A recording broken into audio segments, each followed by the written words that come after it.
High, কেমন আছিস বল সবাই? Good morning. অবভিয়াসলি সকালবেলা ক্লাস যায়, সো গুড মর্নিং বলছি। আমি জানি না কতজন তো সকালে দেখছিস, যাই হোক। তো welcome you to this amazing platform of PW Bangla foundation channel. প্রথম কথা, দেখতেই পাচ্ছ আজ থেকে কিন্তু আমার ম্যাথস ক্লাসের জন্য নামটা চেঞ্জ হয়ে গেছে। আর এটা সমস্ত ক্লাসের জন্যই হয়েছে, এবং কেন হয়েছে সেই নিয়ে তোমরা এখন সবাই মানে ফুল আপডেটেড, রাইট? তো ঠিক আছে, আমাদের নতুন ব্যাচের নাম নির্মাণ বাংলা। আর এখন আমি তোমাদের এর আগের যেটা পড়িয়েছিলাম সেটা ছিল চ্যাম্পস বাংলাতে, রাইট? কি ছিল? শতকরার পার্ট ওয়ানটা, শতকরার পার্ট ওয়ান ছিল ওখানে। আর আজকে যেটা আমরা করব সেটা হচ্ছে শতকরার লেকচার টু। ঠিক আছে, লেকচার টু মানে এখানে বেসিক্যালি কি থাকবে? কোয়েশ্চেন এবং অ্যান্সার থাকবে, আর কিছু থাকবে না। এবং কোয়েশ্চেন এবং অ্যান্সার যে থাকবে সেটাও তোমাদের বেসিক্যালি বইয়ের যে কোয়েশ্চেন এবং অ্যান্সার সেগুলোকেই কিন্তু আমি রেখেছি। ঠিক আছে, কারণ ক্লাস এইটে মোটামুটি আমাদের বই থেকেই কোয়েশ্চেন্স পত্র আসে। আমরা যখনই এই যে সামনেই সামেটিভ আছে, তোমাদের সামেটিভ এক্সাম যখনই দিতে যাবে তখনই আসবে। আর হ্যাঁ, এই বছর তোমাদের যেটা দেখছিলাম আর কি ক্লাস এইটের বিষয়টা, যে ফার্স্ট সামেটিভে যেটা আছে আর সেকেন্ড সামেটিভে যা আছে, থার্ড সামেটিভে গিয়ে বা থার্ড সামেটিভ মানে হচ্ছে তোমাদের যেটা ফাইনাল এক্সাম, সেখানে কিন্তু এই ফার্স্ট সামেটিভ আর সেকেন্ড সামেটিভের সমস্ত কিছু নেই, তাই না? এবার একটা স্কুলের উপর ডিপেন্ড করে অবভিয়াসলি যে কোন কোন চ্যাপ্টারগুলো থাকবে কোনগুলো থাকবে না। একটা আমাদের কাছে বা বলতে পারো মধ্যশিক্ষা পর্ষদ থেকে তো একটা ডেটা দেওয়া থাকে যে এই চ্যাপ্টারসগুলোকে রাখতে হবে, বাট কোনো কোনো সময় স্কুল ওয়াইজ এটা ভ্যারিও করে। ঠিক আছে, আচ্ছা। তো যদি ভ্যারি করেও তো আমাদের অসুবিধে নেই, কারণ আমরা এখানে তোমাদের সমস্ত চ্যাপ্টারসগুলোই পড়াবো। ঠিক আছে, আচ্ছা। লাস্টের দিকে যে চ্যাপ্টারগুলো মানে ফাইনাল এক্সামের জন্য যেগুলো বাকি থাকবে সেগুলোও হবে, এবং ফার্স্ট সামেটিভে যেগুলো হয়ে গেছে সেগুলোও হবে আমাদের। কেমন? আচ্ছা, তো চলো আজকে যে শতকরা চ্যাপ্টারটার যে কোয়েশ্চেন্সগুলো রয়েছে সেই কোয়েশ্চেন্সগুলো একটু একটু করে আমরা সলভ করব। ঠিক আছে, তো প্রথম কোয়েশ্চেন কোনটা নেওয়া যায় বলো তো? এই তো প্রথম কোয়েশ্চেন আমরা এটা নিচ্ছি। ঠিক আছে, আমরা আয়তকার চিত্র, বর্গাকার চিত্র এগুলো আমরা তো অনেক পড়েছি, তাই আয়তক্ষেত্র বর্গক্ষেত্র নিয়েই আমাদের যে কোয়েশ্চেন্সগুলো আছে আমরা আগে সেগুলোকে একটু দেখে নিই। আর আর আর ক্লাস নাইনে যখন উঠে যাবে না, নাইন যদিও দেরি আছে এখনো, তাও এই অভ্যাসটা একটু রাখবে যে পুরনো যে চ্যাপ্টারগুলো পড়ছো সেই পুরনো চ্যাপ্টারগুলোর বেস কি ছিল, পুরনো চ্যাপ্টারগুলোর বেসিক কি জিনিস, পুরনো চ্যাপ্টার থেকে তুমি শিখেছোটা কি, সেইগুলো যেন তোমার মনে থাকে, সেগুলো ভুলবে না তুমি। হ্যাঁ, হতেই পারে যে তুমি মিশ্রণের অঙ্কগুলো ভুলে যাচ্ছ, তোমাদের যে মিশ্রণ চ্যাপ্টার আছে, শতকরা চ্যাপ্টার আছে, তৈরাসিক আছে, অঙ্কগুলো তুমি যদিও বা ভুলে যাও প্রসেসগুলো, বাট ওখানে কি রয়েছে, সরল সম্পর্ক মানে কি, সরল সম্পর্ক হলে আমরা একটা ইকুয়েশনকে কিভাবে ওই তৈরাসিক পদ্ধতির থেকে আমরা সরল সম্পর্ক বা ব্যস্ত সম্পর্ককে কিভাবে আমরা কনভার্ট করছি ইকুয়েশনে, এই সমস্ত জিনিসগুলো কিন্তু ভুললে চলবে না। ঠিক আছে, মানে এগুলো একদম বেসিক জিনিসপত্র। চলো তাহলে আমরা ফার্স্ট কোয়েশ্চেনটা দিয়ে স্টার্ট করি। দেওয়া আছে একটি বর্গক্ষেত্রের প্রতিটি বাহুর দৈর্ঘ্য 10% বাড়ালাম, তাহলে ওই বর্গক্ষেত্রের ক্ষেত্রফল শতকরা কত বাড়লো? এটা তো অবভিয়াসলি আমাদের দুটো পদ্ধতির সাহায্যে তো আরামসে করা যায়। একটা তৈরাসিক পদ্ধতির সাহায্যে আমরা করতে পারি, আর একটা করতে পারি আমরা নর্মালি মানে বীজগণিতের হেল্প নিয়ে। দেখো, আমরা পার্সেন্টেজ যখনই পড়ি বা লাভ ক্ষতি যখনই পড়ি দুটো উপায়ে আমরা অঙ্ক করে থাকি। এক হচ্ছে পার্সেন্টেজ আছে মানে 100কে একদম বেস ধরে 100 ধরে অঙ্ক করি, আর একটা আছে যেখানে আমরা কি করি, এক্স ধরে অঙ্কটা করি। তো প্রথমে আমি তোমাদের এক্স ধরে অঙ্কটা করে দেখাবো যে কি রকম হচ্ছে। ঠিক আছে, তারপর না হয় 100 ধরে করলে করব, যদিও তোমরা যদি এক্স ধরে অঙ্কগুলো করো তাহলে 100 ধরে করতে ইচ্ছাই করবে না। দেখো ফার্স্ট কোয়েশ্চেন, একটি বর্গক্ষেত্রের প্রতিটি বাহুর দৈর্ঘ্য 10% বাড়ালাম, তাহলে ক্ষেত্রফল কত বৃদ্ধি পাবে? আচ্ছা, বর্গক্ষেত্র একটা অঙ্কন করছি আমি।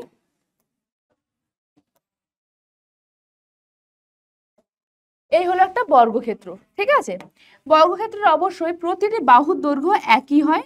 আমি ধরে নিচ্ছি এক্স সেন্টিমিটার বা এক্স ইউনিটই ধরে নিলাম, কারণ এখানে এককটা দেখো এক্স্যাক্টলি দেওয়া নেই, তাহলে আমরা ইউনিট লিখবো, নর্মাল ইউনিটই রেখে দিচ্ছি। ঠিক আছে, তো কি লিখবো বেটা, যে ধরি বর্গক্ষেত্রের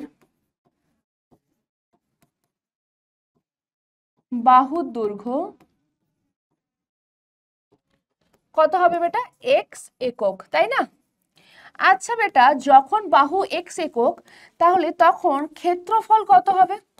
ক্ষেত্রফলের তো আমরা ফর্মুলা জানি, ক্ষেত্রফল কি হয়? বাহুর স্কোয়ার হয়, তাই না? বাহুর হোল স্কোয়ার। বাহু এখানে কত? এক্স, সো এটা হবে এক্স এর স্কোয়ার। ইউনিট কি হবে বেটা? বর্গ একক হয়, তাই না? কি হয় বেটা? বর্গ একক। ঠিক আছে, বর্গ একক মানে এক্স ইন্টু এক্স হচ্ছে, মানে একক ইন্টু একক হবে বর্গ একক। ক্ষেত্রফল এটা হলো। এখন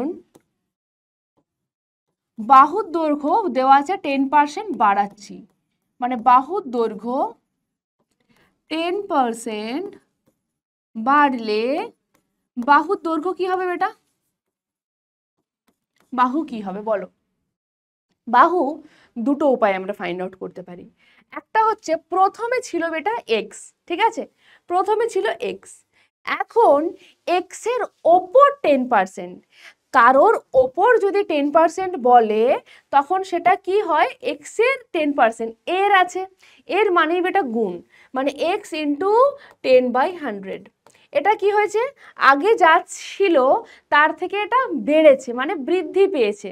বৃদ্ধি পেয়েছে মানে এখন লেন্থ কত হবে? এটা ছিল, এটা বেড়েছে, মানে যোগ করলে যে লেন্থটা দাঁড়াবে সেটা। ঠিক? আচ্ছা, আমি যদি শূন্যগুলো না কেটে দিই তাহলেই দেখো, এটা যদি লসাগু করি আসছে 110x/100, অর্থাৎ 10% বাড়াচ্ছে, মানে তুমি এইভাবে না লিখে ডিরেক্টলিও লিখে দিতে পারো যে 110x/100 হবে এটা। এই টার্মটাও তুমি ডিরেক্টলি এখানে লিখতে পারো। ঠিক আছে, যাই হোক, ভেঙে ভেঙে লেখারও একটা আলাদা মজা রয়েছে। ক্যান্সেল করলাম, দেখো 10 লসাগু নিলাম, গুণ করো এটা 10x + x, 10টা এক্সের সাথে আরও একটা আমরা এক্স যোগ করেছি, মানে এটা 11x হয়ে গেছে, 11x/10 এত একক। তাহলে এই মুহূর্তে দাঁড়িয়ে ক্ষেত্রফল কি হবে? এখন ক্ষেত্রফল কত হবে বেটা? এখানেও সেম ফর্মুলা ইউজ করব, বাহুর স্কোয়ার। এক্ষেত্রে বাহু কত? এক্ষেত্রে বাহু দেখো এটা, হ্যাঁ না, এটা বাহু। বাহু কত? 11x/10 এর হোল স্কোয়ার, এত বর্গ একক। শর্ট ফর্মে এইভাবে লিখি। এবার 11 স্কোয়ার কত? যদি মনে না আছে তাহলে 11 × 11 করো, আর যাদের মনে আছে তারা ডিরেক্টলি লিখে দাও 121। এক্স স্কোয়ার বেটা, এক্স স্কোয়ার, আর 10-এর স্কোয়ার কত হবে? 100, এত বর্গ একক। এখন আমাকে বলছে দেখো বর্গক্ষেত্রের ক্ষেত্রফল শতকরা কত বাড়লো। তাহলে আমরা নর্মালি আগে দেখি যে কত বেড়েছে। ক্ষেত্রফল শতকরা নয়, নর্মালি ক্ষেত্রফল কত বৃদ্ধি পেয়েছে, ক্ষেত্রফল কত বেড়েছে। ক্ষেত্রফল কত বেড়েছে? আগে ছিল এটা, এখন হয়েছে এটা, হ্যাঁ না?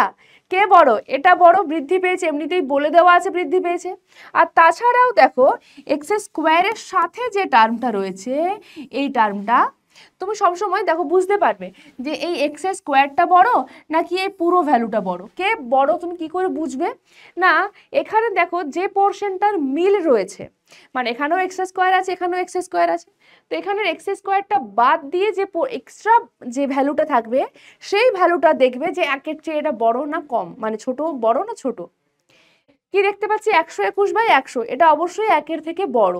লবটা বড় মানে পুরো সিস্টেমটাই একের থেকে বড়, হ্যাঁ না? তাহলে যেই লব বড় হয়ে যাচ্ছে, এই পোর্শনটা বড়, তার মানে কি না এটার থেকে এটা বড়। ওকে, আর অন্যথায় এখানে তো দেওয়াই আছে যে ক্ষেত্রফলটা বৃদ্ধি পাচ্ছে, সুতরাং এটাই বড় হবে। কত বৃদ্ধি পেল? কত বৃদ্ধি পেল? এখন হয়েছে এটা, অবশ্যই বড় থেকে ছোটটাকে মাইনাস করব, মাইনাস ছোটটা, এত বর্গ একক বৃদ্ধি পেয়েছে। ঠিক আছে, নিচে 100 লসাগু নাও, ওপরটা কত হবে বেটা? 121x² minus 100x²। ঠিক আছে, তাহলে 121x² মাইনাস 100x² বিয়োগ করলে কত আসে? 21x² divided by 100। ঠিক আছে, এত বর্গ একক। ওকে, আচ্ছা, মানে যখন ক্ষেত্রফল এক্স স্কোয়ার তখন আমরা বৃদ্ধি পাচ্ছি কত, এক্স স্কোয়ার যখন ক্ষেত্রফল তার ওপর আমরা বাহুকে 10% দিলাম, সেই জন্য এটা ক্ষেত্রফল বৃদ্ধি পেল। কার ওপর এই বৃদ্ধিটা কার জন্য হয়েছে, কার ওপরের জন্য হয়েছে, এই প্রথমটা থেকে বৃদ্ধিটা হয়েছে না, মানে এক্স স্কোয়ারে বৃদ্ধি পাচ্ছে এত, ঐকিক নিয়ম করবো এখানে, তাহলে একে কত বৃদ্ধি পাবে, 100-তে কত বৃদ্ধি পাবে, সেটাই হবে কি আমাদের কাছে ফাইনাল অ্যান্সার। বা এইভাবে যে ক্ষেত্রফল বৃদ্ধি লিখলাম, সরি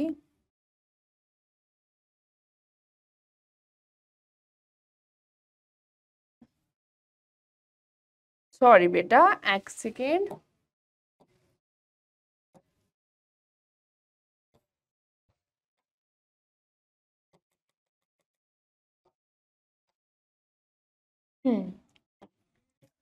কি পাবো তাহলে, যে দেয়ারফর ক্ষেত্রফল বৃদ্ধিটা পার্সেন্টেজ হিসেবে আমরা কি লিখবো, এখানে তুমি শতকরা লিখতে পারো, তখন আমাকে ডান দিকে পার্সেন্টেজ সাইনটা দিতে পারবো না। ক্ষেত্রফল বৃদ্ধি কত হলো, 21x²/100, কার ওপর বেটা, যার ওপর তাকে নিচে লিখবো, মানে প্রথমের যে ভ্যালুটা, প্রথমের যে ক্ষেত্রফলটা সেটা নিচে লিখবো, তার সাথে কি করতে হবে ইন্টু 100%, 100%। এই হচ্ছে আমাদের শতকরা বৃদ্ধিটা। কত হবে এটা দেখো, 21x² বা এই 100টা x² সাথে নিচে থাকবে, ইন্টু ওপরে যেরকম 100% আছে সেরকম থাকবে, x² ক্যান্সেল, 100 ক্যান্সেল, কত থাকছে বেটা 21%। তাহলে ক্ষেত্রফল কত বৃদ্ধি পাচ্ছে, ভাবো আমি যদি 10% বাহুটা বাড়িয়ে দিই তাহলে ক্ষেত্রফল মানে আমার জায়গাটা 21% বেড়ে যাচ্ছে, মানে অনেকটা বেড়ে যাচ্ছে, তাই না? ব্যাস, এটা ছাড়াও আমাদের আরো পদ্ধতি রয়েছে, একটা সেকেন্ড প্রসেস আমি 100 দিয়ে তোমাদের করিয়ে দিচ্ছি, সেকেন্ড প্রসেস, ঠিক আছে? তাহলে প্রথমে তুমি ধরে নেবে বাহু, আগে এক্স ধরেছিলাম, এখন আমি এখানে ধরে নিচ্ছি বেটা ডিরেক্টলি 100 ইউনিট, 100 ইউনিট, ঠিক আছে? তাহলে ক্ষেত্রফল কি হবে বলো বলো বলো, ক্ষেত্রফল হবে বাহু স্কোয়ার, তাই না, মানে 100-এর স্কোয়ার, এত বর্গ একক, মানে 100 ইন্টু 100, 10,000 বর্গ একক বেটা, ঠিক আছে? এবার ঠিক আগের মতোই, কিন্তু এখানে দেখো একটু চেঞ্জ আছে, আর পুরো ব্যাপারটা আগের মতোই করব। তোমাকে আগেরটার সাথে এটা কিভাবে মিলছে দেখো, আগে যখন এক্স ধরেছিলাম এখানে আমি 100 ধরেছি, তাহলে ওখানেও সে এক্স স্কোয়ার হয়েছিল, এখানে 100 স্কোয়ার হলো, এবার 100 স্কোয়ারের ভ্যালুটা জানি তাই লিখে দিলাম, তাই না? ওখানে এক্স এর ভ্যালুটা জানতাম না তাই লিখিনি। এখন যদি বাহু 10% বৃদ্ধি পায়, বাহু 10% বৃদ্ধি পেলে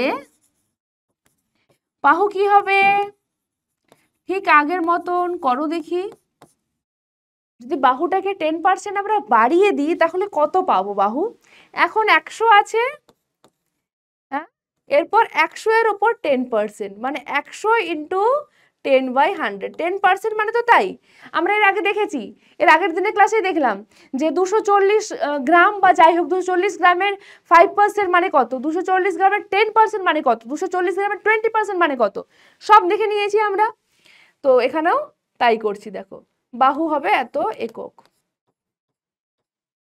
ক্যান্সেল হলো, কত থাকছে বেটা 110 একক। হ্যাঁ, এখন বাহু যদি এটা হয় তাহলে এখন ক্ষেত্রফল কত, এখন ক্ষেত্রফল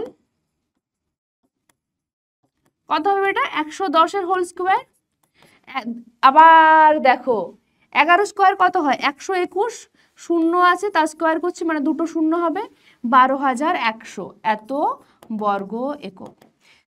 তাহলে দেখো এখানে আমরা মানে একদম সিম্পল দেখতে পাচ্ছি, এখানে ক্ষেত্রফলটা এটার থেকে এটা হয়েছে, মানে অবভিয়াসলি বেড়েছে, তাই না? দেখো 10,000 বড় নাকি 12,100 বড়, অবভিয়াসলি 12,100, মানে ক্ষেত্রফলটা বৃদ্ধি পেয়েছে, কতটা বৃদ্ধি পেয়েছে, ক্ষেত্রফলটা বেটা কতটা বৃদ্ধি পেয়েছে, কতটা বৃদ্ধি পেয়েছে বেটা? না অবশ্যই এই যে এখন 12,000 বিয়োগ করে দেবো ম্যাম, -10,000 মানে 2100 এত বর্গ একক বৃদ্ধি পেয়েছে। ঠিক আছে, এবার শতকরা কত বৃদ্ধি পেয়েছে, শতকরা কত বৃদ্ধি পেয়েছে এটা দেখতে হবে আমাদের। আচ্ছা, আরেকটা জিনিস বলি, এখান থেকে আমরা শতকরাটা ডিরেক্টলি বার করে নেব। কি করব দেখো, যে ক্ষেত্রফল, এখন আমি এখানে শতকরা লিখে দেখাচ্ছি। শতকরা যদি লিখি ওখানে কিন্তু আমি আর পার্সেন্টেজ দেব না। কত হবে না 2100 ডিভাইডেড বাই, এটা হচ্ছে কি বৃদ্ধি, বৃদ্ধি ডিভাইডেড বাই যার উপর ছিল সেটা। শতকরা বৃদ্ধি মানে বৃদ্ধি ডিভাইডেড বাই কার ওপর ছিল, প্রথমের ক্ষেত্রফল কত, মানে প্রথমে যেটা বলবে আর কি, এই সেম জিনিসের প্রথমে যেটা তুমি পেয়েছো, এখানে ক্ষেত্রফল বৃদ্ধিটা লিখলাম বাই পূর্বের ক্ষেত্রফল কত ছিল 10,000, ব্যাস ইন্টু 100। পার্সেন্টেজটা কিন্তু দিচ্ছি না, ক্ষেত্রফল হচ্ছে এত বৃদ্ধি পাচ্ছে। দুটো শূন্য কাটো, এই দুটো শূন্য কাটলাম, মানে 21। ক্ষেত্রফল শতকরা বাড়ছে 21 বর্গ একক। ক্ষেত্রফল শতকরা, শতকরা লিখেছি নো পার্সেন্টেজ, ইউনিট দেবো অনলি। ঠিক আছে, এবার জানো এই যে ক্ষেত্রফলটা বার করেছো, এরপর তোমাকে অনেক সময় বলতে পারে এরপর তুমি ত্রৈরাসিক পদ্ধতির সাহায্যে কতটা বাড়ছে সেটা নির্ণয় করো। তখন কি করবে দেখো, তখন কি করবে, তখন দুটোই তুমি এক্স ধরে করো যাই ধরে করো একই প্রসেস হবে। এত দূর পর্যন্ত তোমাকে করতে হবে, চেঞ্জ আসবে, ও সরি নট এত দূর পর্যন্ত, এই এত দূর পর্যন্ত করতে হবে। নর্মাল ক্ষেত্রফল বৃদ্ধি অবধি করবে, মানে যে প্রসেসেই করো, ওপরে প্রসেসে করো নিচের প্রসেসে করো, যেভাবেই করো। যদি অ্যানি কেস দেওয়া থাকে, যেহেতু আগের চ্যাপ্টারটাই ত্রৈরাসিক, জেনারেলি বলা থাকে না, তোমাদের বইয়ে যেহেতু বলা আছে সেই কারণে আমি বলছি, যে যদি বলে এরপর ত্রৈরাসিক পদ্ধতির সাহায্যে করো, তখন আমরা কিভাবে করব, এখান থেকে চেঞ্জ হবে। আইদার তুমি এই একটা পুরো হোল প্রসেস রয়েছে আমাদের, এই হোল প্রসেসটা অ্যাপ্লাই করবে, এটা হচ্ছে একটা পুরো প্রসেস। আর একটা প্রসেস কি, এটার পর সোজা চলে যাব আমরা এই ডান দিকে। ডান দিকে গিয়ে কি পাবো না, এখানে লিখতে হবে ক্ষেত্রফল, আর এখানে হবে ক্ষেত্রফল বৃদ্ধি। কি রকমের বৃদ্ধি না শতকরা বৃদ্ধি।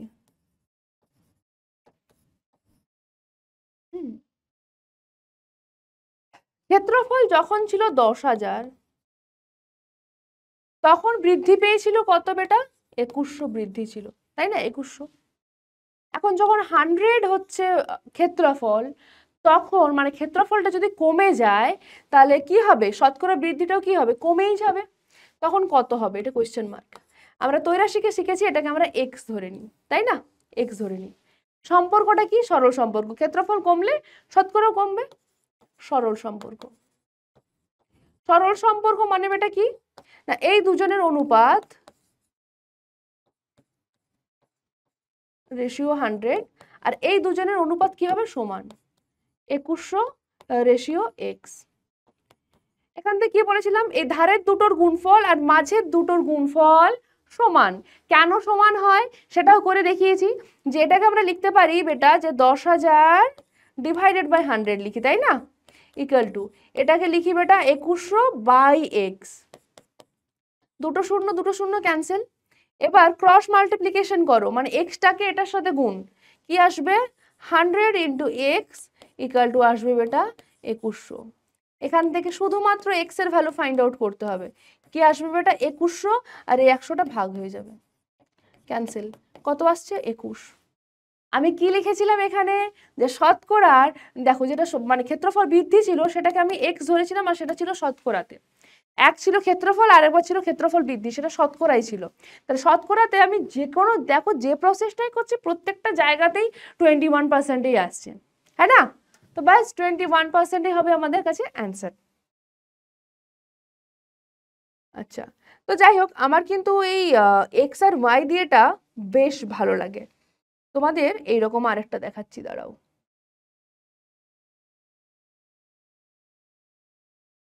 হুম এরকম আমাদের আরো একটা দেখাচ্ছি, এই যে এটা একটি আয়তক্ষেত্রের দৈর্ঘ্য 50% বৃদ্ধি করা হলো এবং প্রস্থ 15% বৃদ্ধি করা হলো এবং প্রস্থ 15% হ্রাস করা হলো। আয়তক্ষেত্রের ক্ষেত্রফল শতকরা কত বৃদ্ধি বা হ্রাস পেয়েছে? বেশ সুন্দর কোয়েশ্চেন, আর এক্স ওয়াই দিয়ে করবো, খুব ইজি লাগবে। দেখো প্রথমেই তুমি ধরে নেবে যে দৈর্ঘ্যটা ধরে নাও এক্স, যেরকম আমরা ধরে এসেছি যে দৈর্ঘ্য এক্স একক, আর প্রস্থ কি ধরবো বেটা? এক্স আর ওয়াই, হ্যাঁ না? তাহলে ক্ষেত্রফল কি হবে? এই টাইপের আরো এক দুটো যদি অঙ্ক করে নাও তাহলে পুরো ক্লিয়ার হয়ে যাবে। ক্ষেত্রফল কত হবে? এক্স ইন্টু ওয়াই, সো দৈর্ঘ্য ইন্টু প্রস্থ, সো এক্স ইন্টু ওয়াই এত বর্গ একক। এই ক্ষেত্রফলটাই আমাদের ফার্দার কাজে লাগবে, তাই না? তাই একে কিন্তু আমার বেশ একটা ইম্পর্টেন্ট রোল প্লে করে পূর্বের ক্ষেত্রফল। এটাকে বলি কি পূর্বের ক্ষেত্রফল। কেন? কারণ দুটো ক্ষেত্রফল পাই, একবার দৈর্ঘ্য প্রস্থ চেঞ্জ হওয়ার পর আরেকবার ক্ষেত্রফল পাবো, আর এই একবার ক্ষেত্রফল, সেই জন্য এটা পূর্বের ক্ষেত্রফল, মানে প্রথমের আর কি। এবার দৈর্ঘ্য কত? 15% বৃদ্ধি। তাহলে লিখো দৈর্ঘ্য 15% বৃদ্ধি পেলে দৈর্ঘ্য কি হবে? দৈর্ঘ্য ইকুয়াল টু, লিখো, নিজেরা করো, পজ করো, তারপর নিজেরা করো। দৈর্ঘ্য কি হবে? আগে কত ধরেছিলাম? এক্স। তাহলে এখন কি ধরবো? আগে ধরলাম এক্স, এখন বৃদ্ধি বলেছে, বৃদ্ধি মানে বেটা মাঝখানে যোগ করব। এক্স এর 15%, এক্স এর মানে কি বেটা? গুণ, মানে এক্স ইন্টু 15/100। ঠিক আছে? ক্যালকুলেশনের সুবিধার জন্য তুমি এইভাবে 15/100 করেও রেখে দিতে পারো। ঠিক আছে? 15/100 করে রেখে দাও। কাটাকুটি দেখো 5 দিয়ে যাবে, কিন্তু আমরা কাটবো না। নিচে 100, ওপরটা হবে কি বেটা? 100x প্লাস এখানে কত আছে? 15x। তাহলে কত হবে বেটা? 115x/100। ঠিক আছে? পেলাম কি? পেলাম এটা, দৈর্ঘ্যটা পেলাম। কি বলছো, কেটে দেবো? দেখছি, দাঁড়াও, প্রস্থটা বার করে তারপর দেখবো ওটা কাটবো কি কাটবো না। প্রস্থ কি হয়েছে? প্রস্থ 15% হ্রাস পেয়েছে। কি পেয়েছে? কমে গেছে। হ্রাস পেলে তাহলে প্রস্থ কত হবে বেটা? কমে গেছে, তাই না? আগে ছিল ওয়াই, এখন ওয়াই এর 15% কম। কম মানে অবশ্যই এখান থেকে কমে যাচ্ছে, কমে যাচ্ছে মানে বিয়োগ হবে।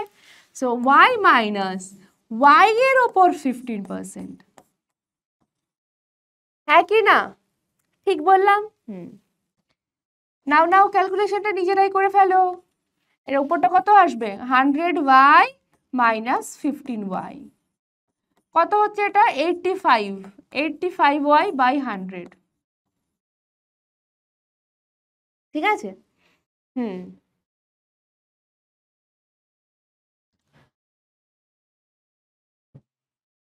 তাহলে এখন ক্ষেত্রফল কত হবে? কাটাকুটিটা তো করতে হবে, নইলে গুণ হয়ে যাবে, তখন অনেক বড় হয়ে যাবে। নাও 5 দিয়ে কেটেই ফেলি। 5 2 10, 5 3 15, 5 2 10 20।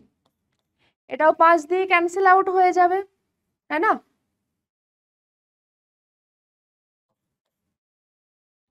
5 একে 5, 17 হবে, 17y/20। ওকে, তাহলে এখন ক্ষেত্রফল কত বলো? এখন ক্ষেত্রফল কত?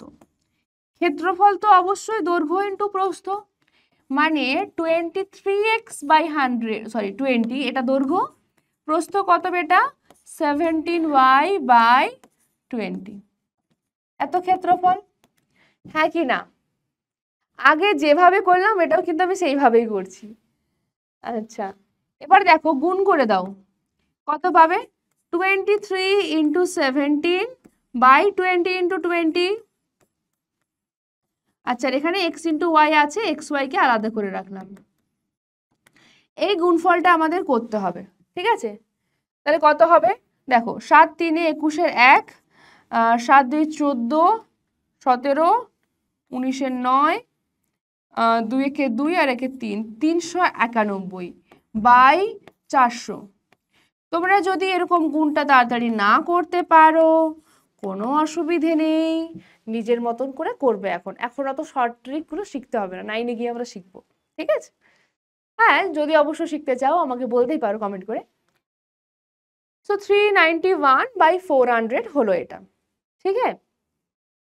এবার আমি কি বললাম, তোমাকে দেখতে হবে এই আগের ক্ষেত্রফল আর এই ক্ষেত্রফলের মধ্যে কোনটা বড় কোনটা ছোট।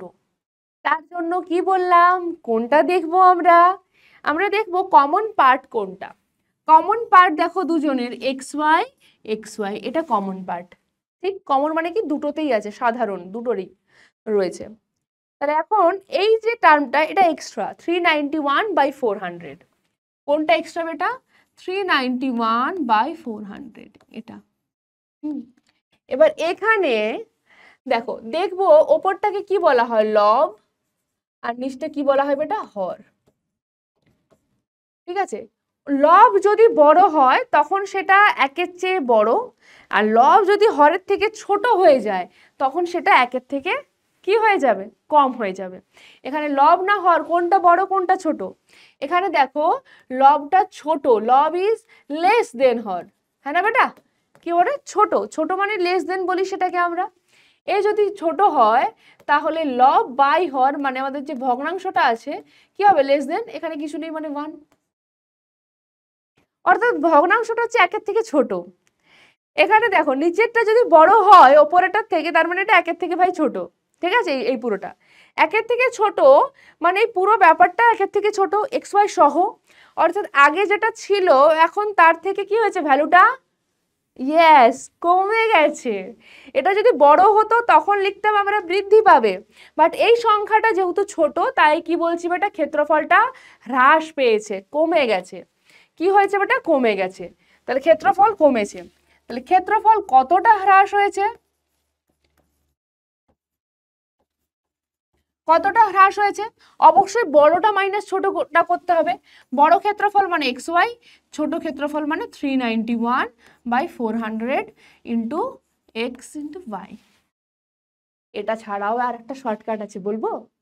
সেটা হচ্ছে তুমি জানো যে তোমাকে ক্ষেত্রফল পরিবর্তন মানে এটা বৃদ্ধি পাচ্ছে না হ্রাস পাচ্ছে কোনটা সেটা তোমাকে দেখতে হবে, রাইট? যে বৃদ্ধি হচ্ছে নাকি হ্রাস হচ্ছে, কি হচ্ছে আমি জানি না, দরকার নেই, তুমি সিম্পলি যে কোনো দুটোর বিয়োগ করো। বিয়োগফলটা যদি পজিটিভ আসে, ঠিক আছে, তার মানে অবভিয়াসলি মানে তুমি কি করবে, প্রথমটা মাইনাস দ্বিতীয়টা যদি করো, ঠিক আছে, তখন তুমি কি পাচ্ছ, পজিটিভ পাচ্ছ, মানে হ্রাস হচ্ছে। আর যদি তুমি দ্বিতীয়টার থেকে প্রথমটা মাইনাস করো, দ্বিতীয়টা মাইনাস প্রথমটা, সেখানে যদি নেগেটিভ আসে মানে অবশ্যই কে ছোট বুঝতে পেরে যাবে তুমি। আমি ধরো এই বিয়োগটা করছি, বিয়োগটা করার পর আমার নেগেটিভ আসছে, নেগেটিভ মানে অবভিয়াসলি এটা আমার বড় হবে।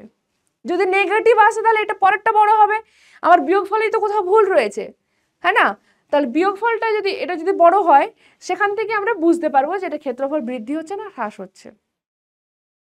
মাইনাস আসবে না কখনোই।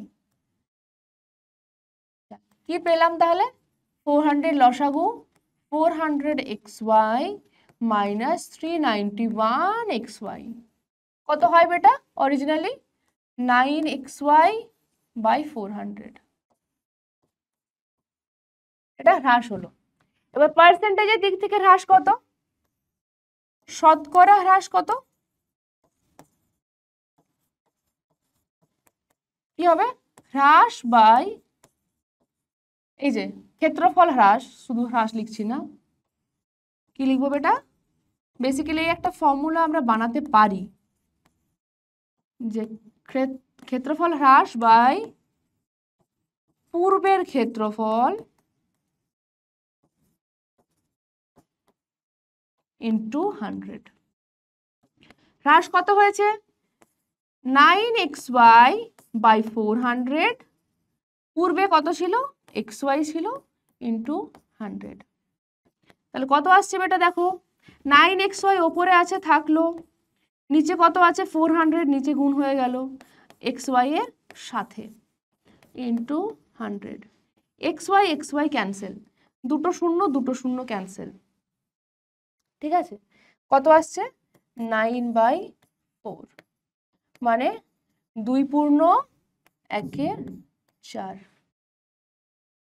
ভাবতে গেলে যদি তুমি শুধু হ্রাস বলো তাহলে হচ্ছে 2.14%।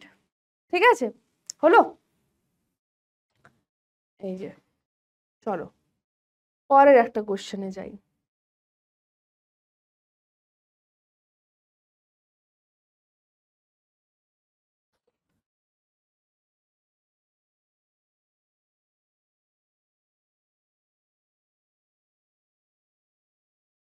দাঁড়ো, এটাতে আসি আগে।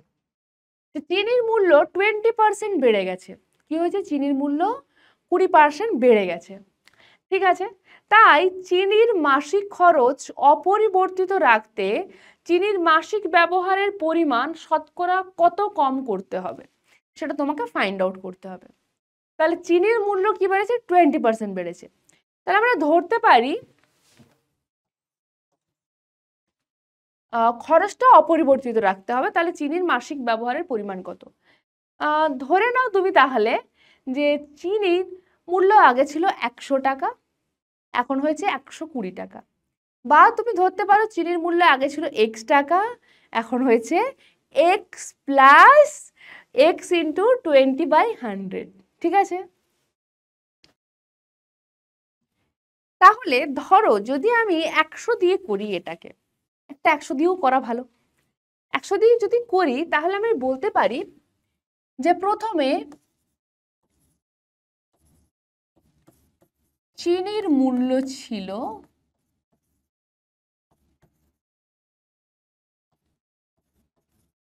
দেখো এটা কিন্তু চিনি মানে সুগার। এখন অনেক আছে চিনি মানে চিনি তাদের নাম হিসেবে ইউজ করে, দেখবে নাম হয় চিনি, মিঠাই, মন্ডা, তো সেইগুলো নয়, কারণ নাম নয়। এটা চিনি মানে চিনি, যেটা সুগার আমরা খাই, চায়ের সাথে খাই, বিভিন্ন মিষ্টি তৈরি করতে যেটা ইউজ হয় সেটা। ছিল 100 টাকা, ঠিক আছে?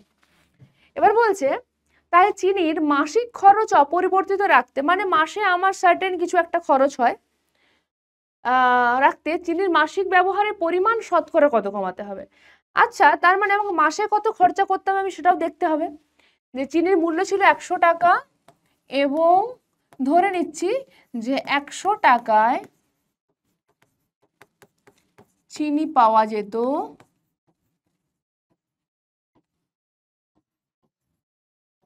100 গ্রাম। না, ইউনিট তো কিছু দেওয়া নেই, এককেই লিখে রাখছি, ঠিক আছে? তাহলে এখন 20% দাম বাড়লে চিনির দাম কত হবে বেটা? চিনির দাম হয় কত টাকা? 120 টাকা। Yes or no? ইয়েস, হ্যাঁ না? আচ্ছা, তো দেখো আমি সাইড দিয়ে দিলাম, ব্যাপারটা দেখো।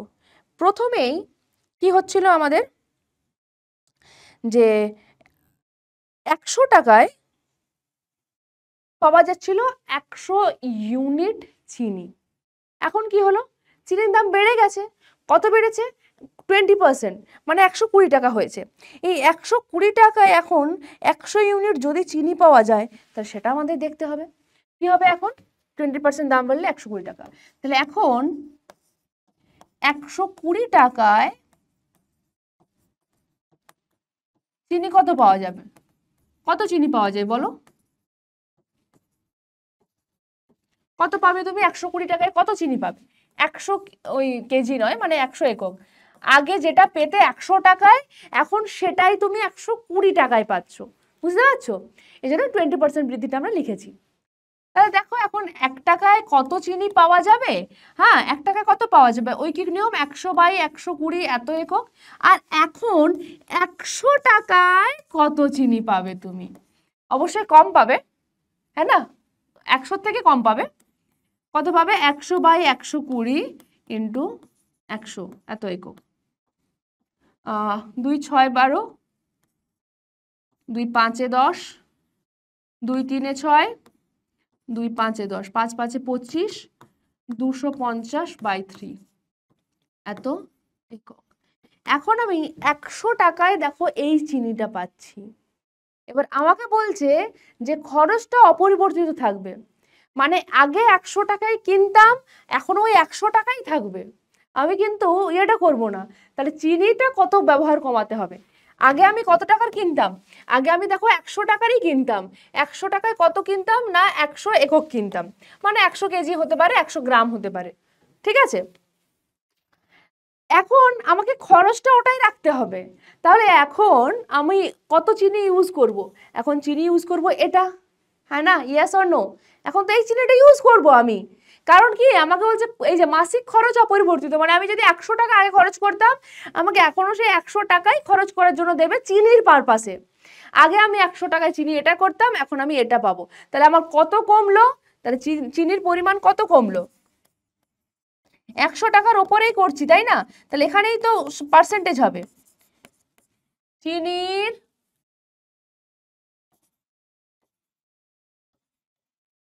ব্যবহার কমবে ইকুয়াল টু, আগে ছিল 100, 100টা বেশি অবশ্যই 250/3, 3 লসাগু 300 মাইনাস 250, মানে কত আসবে 50/3। ওকে, এখানে আমরা কি লিখবো, এত পার্সেন্ট, কারণ আমি 100-র ওপরেই করেছি পুরো ব্যাপারটা, সেই জন্য আর পার্টিকুলারলি ইন্টু 100 করার আমার কোনো প্রয়োজন নেই। কত হবে 3 1 3 4 5 20, 3 6 18, 16.23%। ঠিক আছে, হয়ে গেল।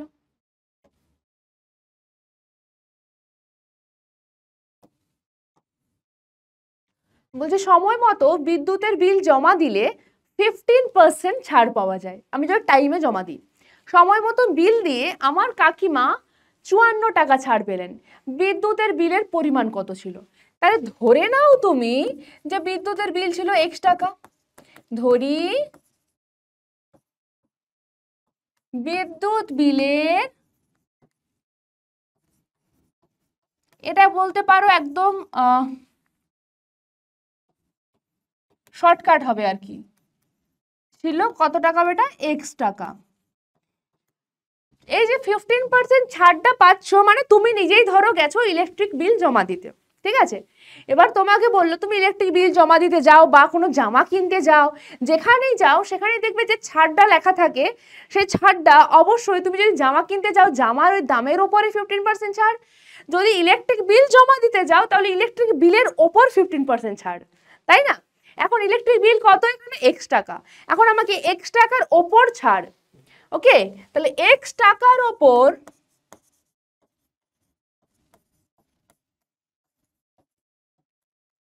15% ছাড়, এই ছাড়টা পাচ্ছি আমি। ছাড় পেলে ছাড়ের পরিমাণ কত হবে বেটা,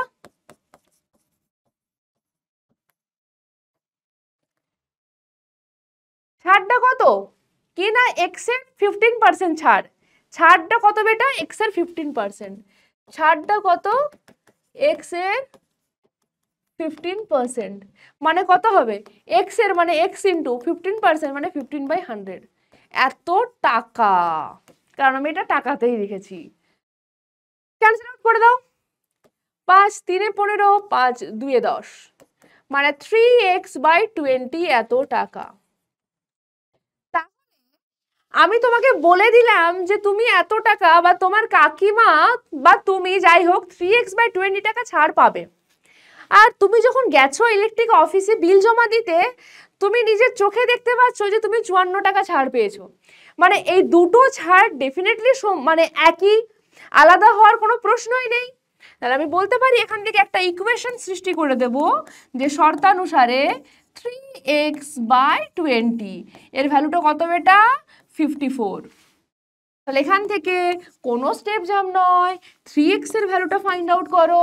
3x কত হবে, কত হবে 3x, এই 20 গুণ হবে 54 × 20, এখান থেকে x কত হবে 54 ইন্টু 20/3। 3 একে 3, 3 8 24, 18 2 36, মানে 360। এক্স এর ভ্যালু 360। এক্সটা কি ছিল? বিদ্যুৎ বিল, তাই না? তাহলে দেয়ারফর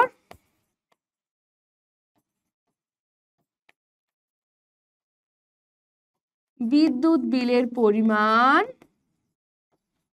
ইকুয়াল টু 360 এত টাকা। ঠিক আছে?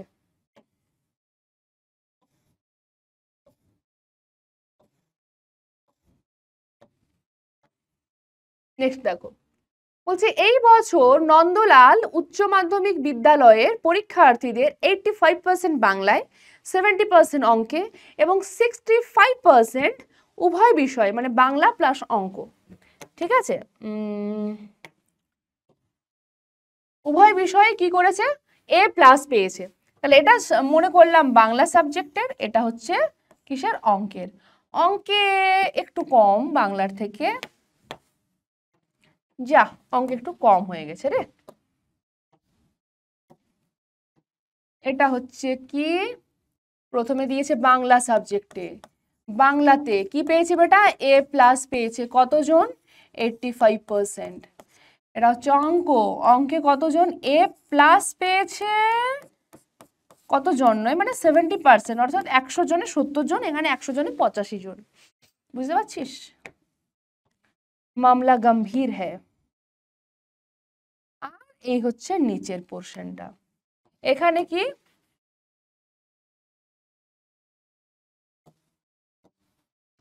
এটাতে কি? উভয় বিষয়ে। এটাতে কি হয়েছে বেটা? উভয় বিষয়ে। উভয় বিষয়ে মানে বাংলা প্লাস অঙ্ক, উভয় বিষয়ে। উভয় বিষয়ে এ প্লাস, মানে দুটোতেই এ প্লাস পেয়েছে। কত পার্সেন্ট সেটা? সেটা কিন্তু 65%। ঠিক আছে? পরীক্ষার্থীদের সংখ্যা যদি 120 জন হয়, আচ্ছা মোট পরীক্ষার্থী 120 জন, তবে হিসেব করে দেখি কতজন পরীক্ষার্থী উভয় বিষয়ে এ প্লাস পেয়েছে। তাহলে দেখো, নাম্বার 1 নাম্বার কোশ্চেন, উভয় বিষয়ে এ প্লাস। হ্যাঁ, এ প্লাস পেয়েছে কতজন? টোটাল হচ্ছে 120 জন বেটা। 120 জনের কত পার্সেন্ট? 65%, মানে 120 এর 65%, মানে 120 ইন্টু 65/100, এত জন। এখানে দেখবে যে নাম্বারটা পাবে অবশ্যই একটা পূর্ণ সংখ্যা হবে, কারণ এখানে স্টুডেন্ট আমি নির্বাচন করছি। স্টুডেন্ট তো কখনোই আমি বলতে পারবো না যেটা ফ্র্যাকশনে হবে। যদি ফ্র্যাকশনে আসে, জানবে তোমার অঙ্কটা ভুল হয়েছে কোথাও। ক্যান্সেল করলাম, 5 2 10, 13 5 65, 2 6 12। ঠিক আছে?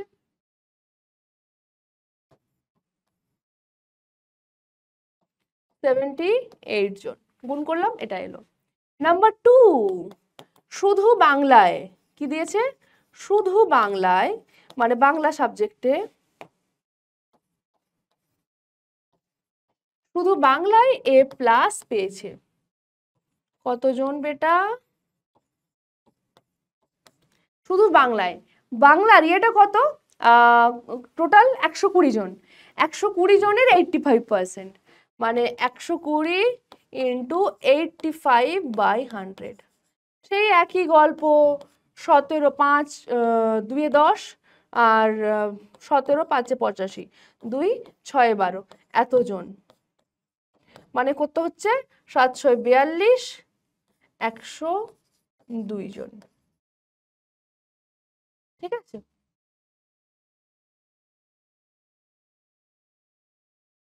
নাম্বার 3 কি বলেছে দেখো, শুধু অঙ্কে এ প্লাস পেয়েছে। শুধু অঙ্কে এ প্লাস পেয়েছে কতজন? 120 কত পার্সেন্ট বেটা? 70%, সো 70/100, এতজন। 12 সাথে 84, 84 জন। নেক্সট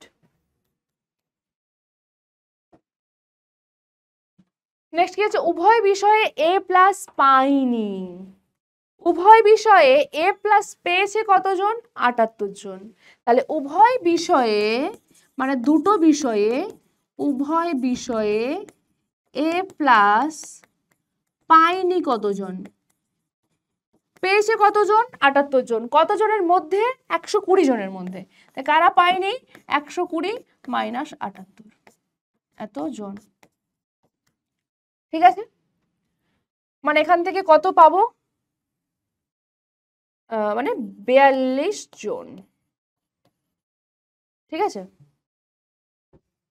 এই একটা অ্যান্সার, এই একটা অ্যান্সার, এই একটা অ্যান্সার, और this one is the answer. ठीक है, बस দেখতে শুনতে একটু বড়, বাট ব্যাপারটা কিন্তু ছোট আছে। নেক্সট দেখো, একটি বিধানসভা কেন্দ্রের ভোটারদের 80% ভোট দিয়েছেন। একটি বিধানসভা কেন্দ্রের ভোটারদের 80% ভোট দিয়েছে, মানে যখনই দেখবে ভোট হয় এমন হয় না যে সবাই ভোট দিতে পারে, কেউ কর্মসূত্রে বাইরে থাকে বা কারোর হয়তো সেই দিন বিশেষ কোনো কারণে কোনো অসুবিধে হয়ে গেল বা কোথাও বাইরে যেতে হলো, এইসব কারণে অনেকজন হয়তো ভোট দিতে পারে না, মিস হয়ে যায়। তো সেই রকমই একটা গ্রাম আছে যেখানে বিধানসভার ভোট চলছে, সেখানে 80% ভোট দিতে পেরেছে।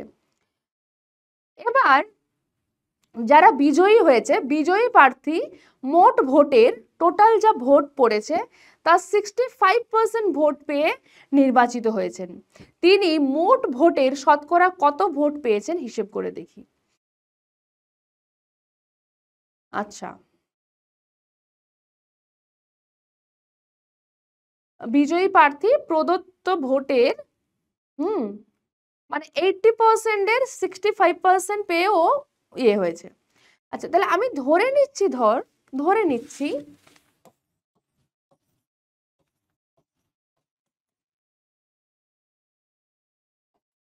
ধরে নিচ্ছি যে মোট ভোটার, মানে মোট ভোটার সংখ্যা 100 জন, তুমি এক্স দিয়েও করতে পারো। ঠিক আছে, তাহলে মোট ভোটার সংখ্যা হচ্ছে 100 জন। 100 জন করলে পার্সেন্টেজটা ওই যে বললাম না, লাস্টে লিখতে আমাদের সুবিধা হয়, কারণ আমরা 100-র উপরেই করে থাকি। আচ্ছা, মোট ভোটার সংখ্যা এত, তাহলে ভোট দিয়েছে কতজন, ভোট দিয়েছে 80%, হ্যাঁ না? তো 80% কার উপর হয়, আগের দিনেই বলেছি 100-এর ওপর, তাই আমি বলে দিতে পারবো যে 80% মানে 100 জনের জন্য 80 জন ভোট দিয়েছে, ভোট দিয়েছে 80 জন। এবার যতজন ভোট দিয়েছে তার উপরও 65% কি হয়েছে, ও জিতেছে 65% ভোট পেয়ে। তাহলে বিজয়ী প্রার্থীর ভোট, বিজয়ী প্রার্থীর ভোট কি হবে বল, ভোট কত হবে, 80 জনের 65%, মানে কত, ও কত ভোট পেয়েছে, 80 × 65/100 ভোট পেয়েছে। একটা কাটলাম, 2 4 8, 2 5 10, 5 1, 5 3 15, 13 4 52, এত জন ও পেয়েছে। ঠিক আছে, মানে এত জন, 100 জনের মধ্যে ওকে 52 জন ভোট দিয়েছে। 100 জনের মধ্যে নয়, 80 জনের 65%, মানে টোটাল 52 জন ওকে ভোট দিয়েছে। কতর মধ্যে ভোট দিয়েছে, মোট ভোট কত ছিল, 100 জনের উপর ছিল, 100 জনের মধ্যে 52 জন ওকে ভোট দিয়েছে, মানে ও মোট ভোটে, মানে মোট ভোটারের থেকে কত ভোট পাচ্ছে, এটাই তো ভোট পাচ্ছে, কারণ 100-র উপরেই তো আমরা সব করি, অর্থাৎ আমি ডিরেক্টলি লিখে দিতে পারবো যে 52% ভোট পাচ্ছে, তাই না? আচ্ছা, যদি এখান থেকে বাই এনি চান্স দুজন যদি ভোট না দিত, মানে যদি ওকে 50 জন ভোট দিত, তাহলে কিন্তু ড্র হয়ে যেত, আর একজন যদি কম দিয়ে দিত 40, তারও আরেকজন কম দিলে আর কি, মানে টোটাল 3 জন কম দিয়ে দিলে ও হেরে যেত। বুঝতে পারছিস? ওকে, তাহলে লিখবো কি, যে 100 জনের মধ্যে 52 জন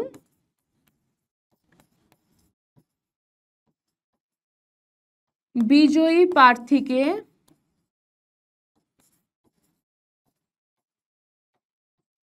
ভোট দিয়েছে। ঠিক আছে, অর্থাৎ 52% ভোট পেয়েছেন। ঠিক আছে, মোট ভোটের 52% পেয়েছেন। যেরকম ওই আগের একটা অঙ্ক করলাম না, কোথায় বলতো, আগের একটা অঙ্ক করলাম দেখ এইটাতে, এই যে চিনির ব্যবহার কমবে এই অঙ্কটাতে, এই অঙ্কটা তো আমি করতেই পারতাম, এটা আবার প্রথম থেকে আমি 100 ধরে করছি। দেখ প্রথমে আমি ইউজ করতাম কত, 100 টাকা। ওই যে তোদের বলছিলাম না যে যত কমবে সেটা ডিভাইডেড বাই, এটা কমলো ধর, আমি কেন এখানে ডিরেক্টলি পার্সেন্টেজটা লিখলাম, কারণ হচ্ছে এই যে এই জায়গার থেকে আমি লিখতে পারবো যে চিনির ব্যবহার কত পার্সেন্ট কমবে, চিনির ব্যবহার কমবে, কত কমবে। দেখ অলরেডি এটা কত পাচ্ছিলাম, এই যদি এই বিয়োগফলটা করি মানে সেটার থেকে পাচ্ছিলাম 50/3, ঠিক আছে। তাহলে ব্যবহার কমবে এই 50/3 ডিভাইডেড বাই 100, মানে কি পূর্বেরটা, সবসময় বলছি না পূর্বেরটা ভাগ করবি, ডিভাইডেড বাই দিস ইন্টু 100, এত পার্সেন্ট। তাহলে এই 100 তো অটোমেটিক ক্যান্সেলই হবে, তাহলে 50/3%ই হবে। ঠিক এইখানের অঙ্কটাও তাই, কি বলছে দেখ 100 জনের মধ্যে দিয়েছে আমাদেরকে 52 জন, তাই না। তাহলে পার্সেন্টেজের জন্য কত হবে, 52 কত জনের মধ্যে পেয়েছে, ডিভাইডেড বাই 100, 100 জনের মধ্যে পেয়েছে না, তো ডিভাইডেড বাই 100 আবার ইন্টু 100 পার্সেন্টের জন্য 100 ক্যান্সেল আউট হবে। যদিও 100 জনের মধ্যে যে কোনো জিনিসই থাকুক সেটাই পার্সেন্টেজ হয়। 2% মানেই হচ্ছে 100-র মধ্যে 2 টাকা, যদি টাকার জন্য 2% বলি, 2% মানে যদি বলি যে দেখ যে 2 জন ভোট দিয়েছে, 2% ভোট দিয়েছে, মানে কি 100 জনের মধ্যে 2 জন ভোট দিয়েছে, এটার মানেটাই তাই, ঠিক আছে। আমি যদি বলি যে তোকে, তোর কাছে তুই কোথাও একটা টাকা দিচ্ছিস যার সুদ হচ্ছে কত, 6%, মানে তোকে 100 টাকায় সুদ দেবে 6%, পার্সেন্টেজ মানে always it is related to 100-এর সাথেই রিলেটেড হবে, তাই না। তো সেখান থেকে আমরা পেয়ে গেলাম, এটা ডিরেক্টলি করতে পারলাম, কোনো অসুবিধা নেই, ডিরেক্টলি লিখে দিবি এটা, ওকে। ওই 52 বাই আউট অফ কত, যেরকম হয় না যখন আমরা পার্সেন্টেজ ফাইন্ড আউট করি, তখন দেখবি কি করি, যখন স্কুলের পরীক্ষায় যখন পার্সেন্টেজ ফাইন্ড আউট করি, 100-র মধ্যে যদি তুই পাস 91, আমরা কখনোই আর এটার পার্সেন্টেজ ফাইন্ড আউট করতে যাই না, আমরা তোকে বলি যে তুই এটা 91% পেয়েছিস, কেন, কারণ 100-এর মধ্যে 91, 100-এর 91 তুই পেয়েছিস, মানে পার্সেন্টেজ হয়ে যাচ্ছে। হ্যাঁ, যদি তুই ধর 40-এর মধ্যে যদি তুই পেয়ে থাকিস 24, 40-এর মধ্যে 24, তখন আমরা পার্সেন্টেজ হিসেব করি যে 24 কি পেয়েছিস কার মধ্যে, 40-এর মধ্যে। এবার পার্সেন্টেজ কি হবে, তাই না, এবার পার্সেন্টেজের জন্য আমার কি লাগবে, ইন্টু 100%, আইদার 100% অথবা একবার 100/100, তারপরে স্টেপে এই লাইনটা লিখতে পারিস। ক্যান্সেল আউট হবে, 4×6 = 24, মানে 60%, তখন আমরা আনতে পারি যে তুই 60% পেয়েছিস, মানে 60% মানে কি, যদি তোর পরীক্ষাটা 100-র মধ্যে হতো তুই 60 পেতিস, বুঝতে পারছিস, এটাই হচ্ছে পার্সেন্টেজ।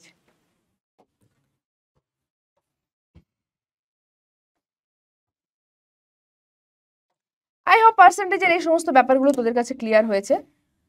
হ্যাঁ, তোদের বইয়ে অনেক রকমের অঙ্ক রয়েছে, অনেক অঙ্ক রয়েছে, অবশ্যই তোদের এগুলো করতে হবে। আর ব্যাস পড়াশোনা চালিয়ে যা, সেকেন্ড সামেটিভ আমাদের সামনেই চলে আসছে। আজকের ক্লাসটা এখানেই শেষ করছি। Thank you so much.